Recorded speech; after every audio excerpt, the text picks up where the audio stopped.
What's up, YouTube? And today we're going to be working on a very special car. It is my favorite car of all time. Today I'm going to show you how to flush the radiator. There's different processes to this, but this is my way to do it and for this specific car since this car is so special. Stay tuned.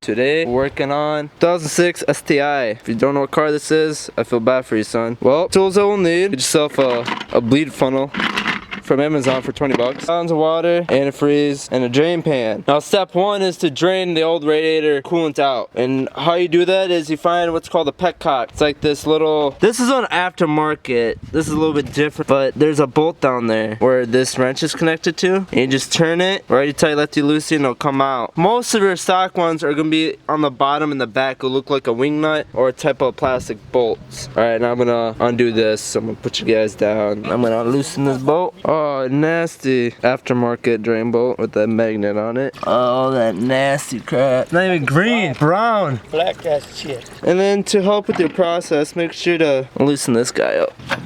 There, you hear it? We're also gonna have to somehow get this container out and rinse it out. Like I said, it's the aftermarket, but this process is the same for all vehicles. So we're gonna wait for this all to drain out, and then when it stops dripping, we're gonna start it so the water pump pushes the rest of it out, and then we're gonna plug it all back up. Normally we also take out the thermostat so it's just everything's all open and we don't have to wait for it to warm up to temp for it to let the valve open, but kind of a little difficult spot to get, so we're just gonna do this process. Now that it's mostly drained out, we're gonna go ahead and start the car.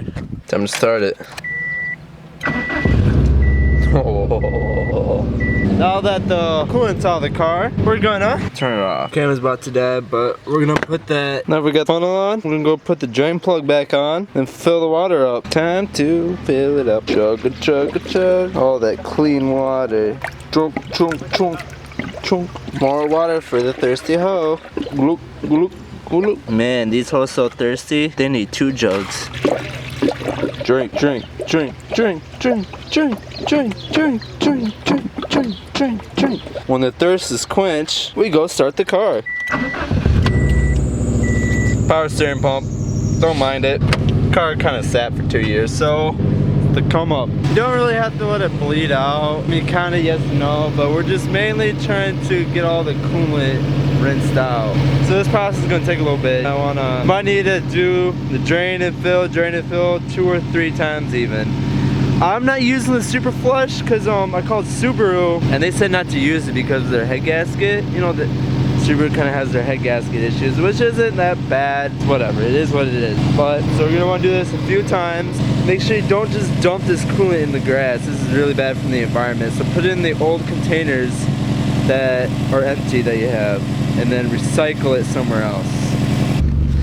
Also, to help flush everything, including the heated core, what we're gonna do is turn the heat on. Turn it on full blast, temp all the way. When it gets to operating temperatures like that, that's a good sign that we can, turn it off. Thermostat is probably open, water's being flushed through it. Now we can drain it. That's the first, first pass. Second pass, third pass, pretty much clear. Now it's time for the main event. Dun dun dun. Time for radiator coolant to go in. Oh, for Subarus, you do have to put in what's called a Subaru conditioner. I will put that in the description below. Don't forget to add the Subaru conditioner. I don't know, Subaru just recommends it. So we're on day 3 now. And I know you guys are thinking like, took you guys 3 days to bleed out a radiator? Whoa, let me explain. First time, I didn't bring enough coolant and it was dark, so I had to drive home. I don't live very close from here, so I had to drive home, grab more coolant, made sure I had the conditioner. I came over here on the day before, I locked the car, okay? And this car has an aftermarket alarm system, but long story short, I opened the car on day 2 and the alarm was freaking the fuck out. Like, everyone looking outside thinking I'm trying to steal this car. Like, what's this white boy and this Asian guy doing? Like, stealing this car? Should we help him? I don't know. Long story short, we couldn't even start the car if we wanted to. Come to find out, we just got the old stock remote. Now everything's all good. So now, we're gonna finish this up. Make sure you turn your car on so we can let the system bleed.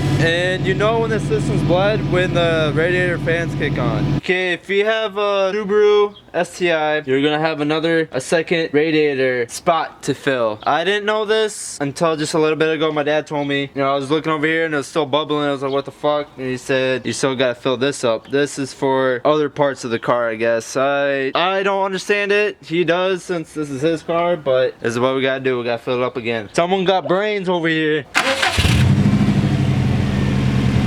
As you can see, the radiator fan's kicked on. Time for a test drive. Let's go. Alright guys, that's how you do a radiator flush. Some people, you know, add a radiator flush, like this little bottle. Subaru doesn't really recommend that, so we didn't do that part. But if you watched this whole video, got to the end of this, just want to say thank you for watching my video. It means a lot that you're taking the time out of your day to watch something that I created. Yes, I have a lot to learn, but it's not yesterday, tomorrow, the day after, but today that you must make it happen. Peace out.